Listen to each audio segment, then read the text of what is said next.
Hi there. I'm fine. I'd just like to say to all my fellow disciples, all my up-and-coming writers, that the last 30 days and 30 nights have been really mischievous, and I came out of the midst of New York City, totally rich, totally famous, and totally mashed about. What about when you went into the tunnels in New York then, this Christmas? Well, the tunnels was rough this year, man.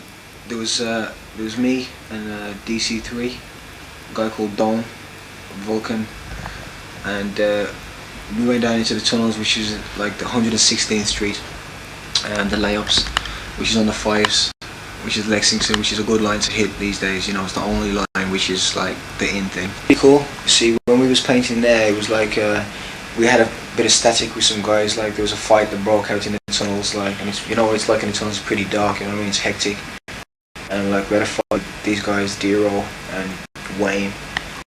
We sorted it out. You know, it was just over like people crossing each other out because there's a war going on between Dome and Dero. You see, so. But So who did you go with then? There was me, Vulcan, DC3, me, DC3, Dome, and Vulcan, and Shaw. That's the guy's name. As far as painting the trains in New York now, it's like it's pretty hard. You've got to be down with somebody, like, you know. You got to know what's happening. You got to know where the spots are, because the spots are really like treasure chests. You know what I mean? To get a spot to paint is very hard. You know what I mean? So it's pretty tough. But we met Kays down there. Kays was down there doing a window down. Yeah. It was pretty cool. You know, it's a funny place to meet. But it was pretty cool. But you see, the thing is though, I mean, I finished my car. You know, but the cops raided at 5 in the morning. So as you expect, it was like everybody panicking and running all over the place, and guns are being pulled out, and I was not going to get deported. So you know, me and Vulcan was trapped in the tunnel, so we had to get out. You know what I mean? And there's cops all over the place. And after falling off a train and scrambling to my feet, I think I finally made my escape on 116th Street and made escape to the pavement. So I met a lot of writers who I never met before. You know what I mean? The people who I never really saw before, I actually got time to see this time. So who did you see then? People like Des, you know what I mean? People who are like old timers who haven't really been around, you know what I mean? But Des is thinking about coming back to do something, you know what I mean? There's a few people who are still around. Knock's still around, but not really painting to that. And Sand One, I met Sand One, which is a pretty famous guy from a long time ago. Yeah. And Phase Two, we was hanging out like for a couple of days. He's pretty cool. Tell me about him. Phase Two, he's a cool kind of guy, man. He's like, you know, a real philosopher kind of thing. You know, he knows about. He was telling me about, you know, I was asking him about the old school, and he was telling me that he was the school. So that's how far he goes back. You know what I mean? But he was doing shows in Italy with Ramel Z for a couple of years, and now he's like cooled down, and he's like got a family, and, you know, relaxing and stuff.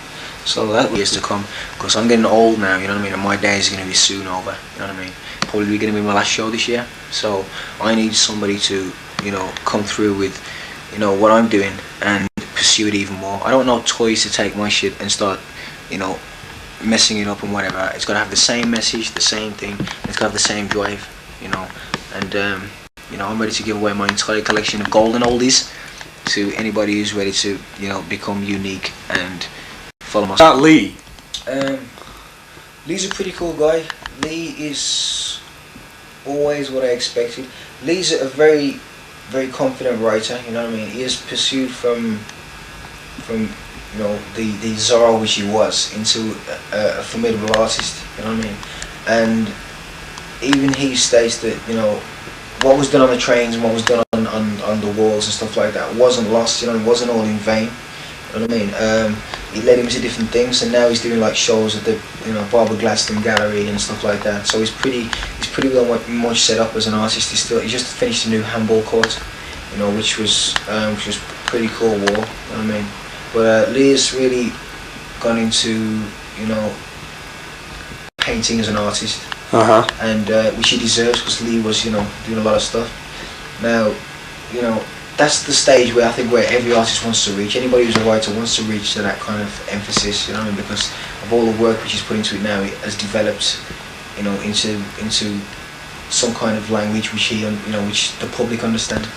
The crew is safe and intact. You know what I mean?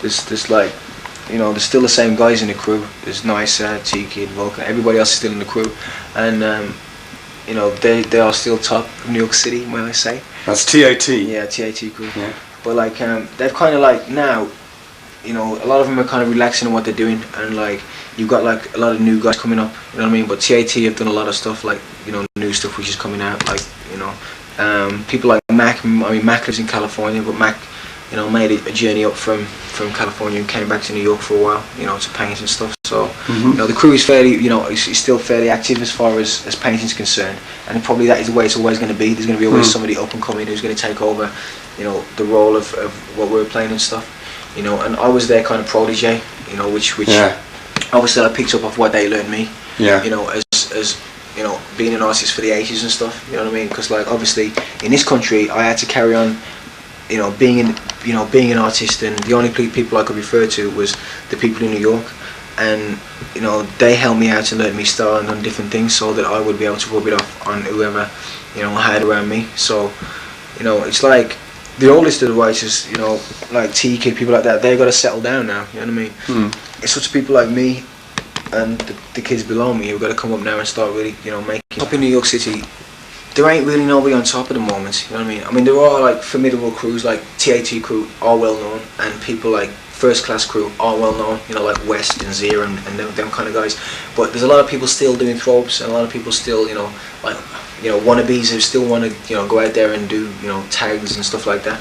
So as far as the whole, you know, what British writers have seen is the best of the bunch, you know what I mean? And there ain't no better really, you know. And with every one of those good crews, is about, yeah. You reckon that T-Kid and Nicer and Bio and Vulcan, they're like the best? Yeah, well they are, you know what I mean. You still got guys who are bad, you know, like Mac and people like that who are bad, and people who are bad in individual style.